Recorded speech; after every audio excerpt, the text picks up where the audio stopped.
So when you let the clutch to, it's mandatory with the small C.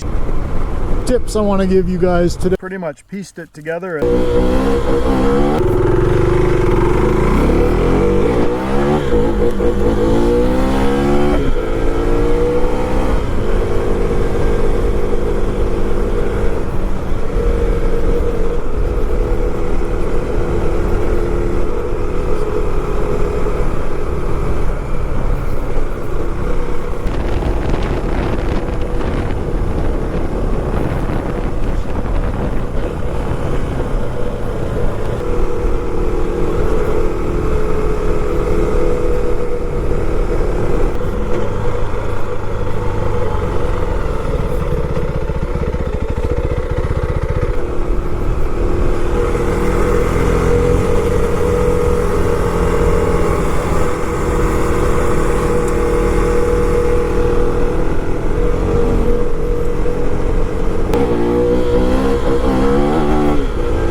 Well, let's head up to my favorite spot, you guys. I got some food, I'm getting hungry, and I've got a few tips I want to give you guys today.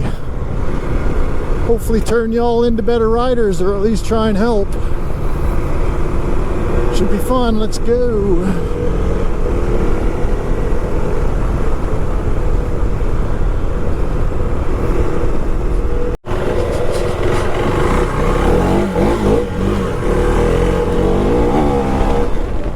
See that, you guys? Man, this thing just takes off. Touch that clutch.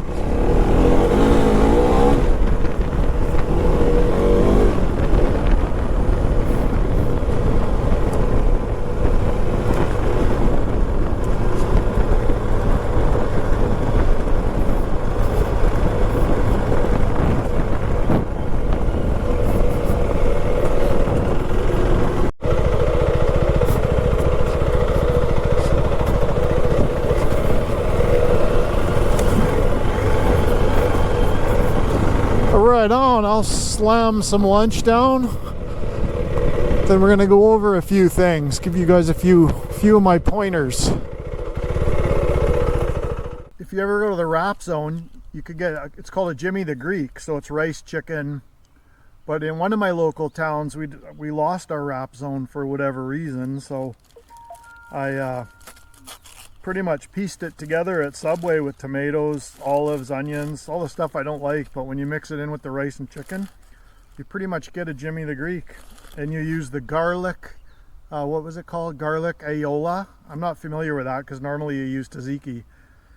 Tastes friggin' awesome, so good. Just a good old food tip there, it'll make your riding day way better.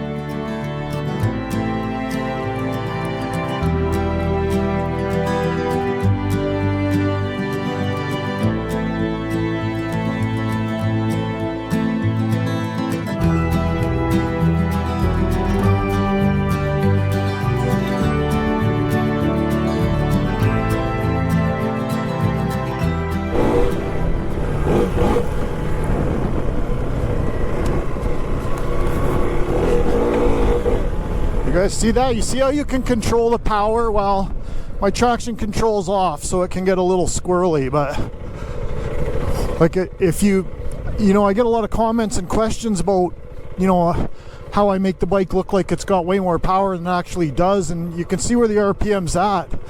You know, if you shift up a gear right now and touch the clutch to get the RPM up, it literally just takes off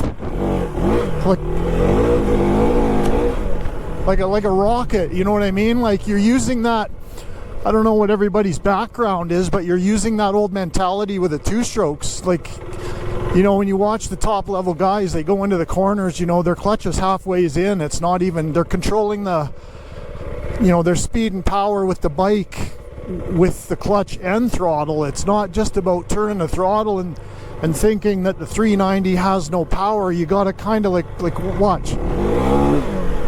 Like if you just touch, you know, you're just letting it spin up, spool up, I guess, the motor a little bit before you'll try and launch.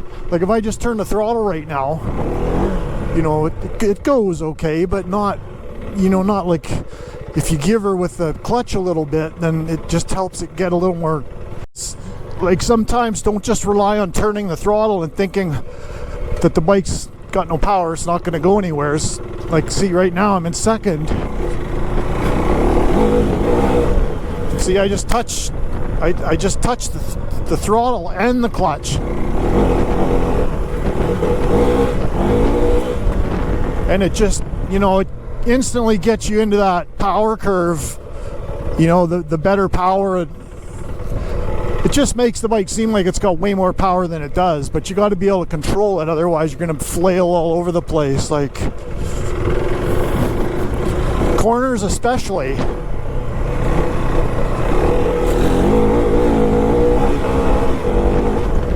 And then you combine it with the quick shifter and you got quite a combination of, you know, quite a potent little bike, if you will.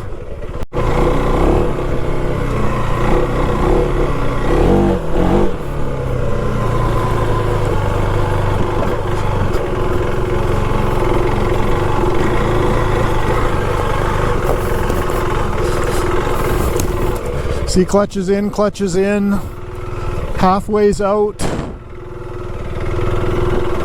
See, that's how it's, I know it takes a long time to master. There's a nice, here, I'll show you guys a nice view.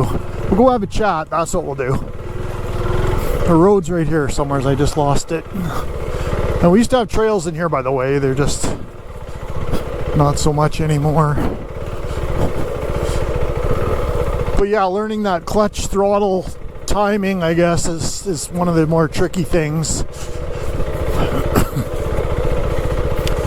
But once you get that down, you have that for life. Like, you don't really forget that stuff. Let's see what we can find. Look at that view. I can almost got a good view here.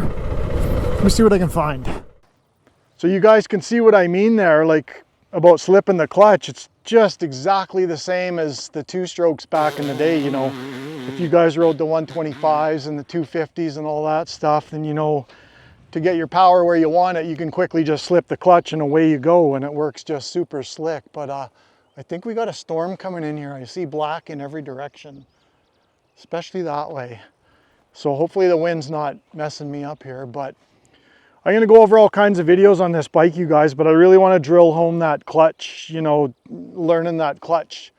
I'll run some other video clips here of what I'm talking about feathering the clutch, especially for slow speed stuff, but we'll get into that in a really in-depth video, because that takes a lot of finesse, and you got to throw your balance in there as well. When you're going faster, obviously it doesn't take as much balance because the bike, you know, wants to stay upright, but just, you know, you can see what I was doing there. You know, as soon as the power starts to come on at 2,000 or 3,000 RPM, something like that, then just touch that clutch and make sure you point it in the right direction, and you'll see how much quicker, you know, it's almost like dumping the clutch when you're a teenager, you know, to get the bike. You wanted to show your friends, you rev it up and dump the clutch, but that's kind of just careless. This is actually, there's some theory to this, like all the top level guys on those two-stroke 300s and the enduro guys, that's how they get it to work. They just stay on that clutch, and the clutch has what's called a biting point. So when you let, gosh, it's getting windy. So when you let the clutch to a certain point, you know, you're letting it out, you're starting to move, then all of a sudden it locks up. That's, you know, that's your biting point. When it's totally locks up, it's fully engaged. So you got to kind of find the sweet spot there. And you can do the same when you're at speed in the trails or in the forestry service roads. It's the exact same. You just bring it off the clutch a little bit, and you'll feel the bike start to not move as much, and then you can literally pin the throttle and slip the clutch a little bit and just let it out all the way, and it'll just take right off. Like, it's a unique technique, but once you get the hang of it, it's mandatory with the small CC bikes. I mean, if you want to be a little more aggressive, obviously, if you're just putting around in the trails and the forestry service roads, you're not trying to be a rock star. But if you want to, you know, hot dog a little bit and have some fun, you know, into the corners, out of the corners, pop little wheelies, you got to learn that clutch throttle, you know, control. So if you guys want me to break all this down, I'm going to do some really in-depth videos on all this stuff. Today's a bit short because we got some weather coming in according to the weatherman. I don't know if you guys can see here. I'll zoom in on that. But yeah, I hope that helps you guys. Let me know in the comments what's going on, what you guys are struggling with, and I'll see if I can help you guys all out. There's nothing wrong with that. It's really weird lighting today. It's actually, you can see the storms going through over there. Some big ones coming this way. I think they actually might miss us, but it's hard to tell. Yeah, right on. I hope that helps you guys. Let me know in the comments below what if there's anything you guys are struggling with or you'd sure like to learn, because I'll do my best to cover it or make a video about it anyways. So right on until the next one. Beautiful.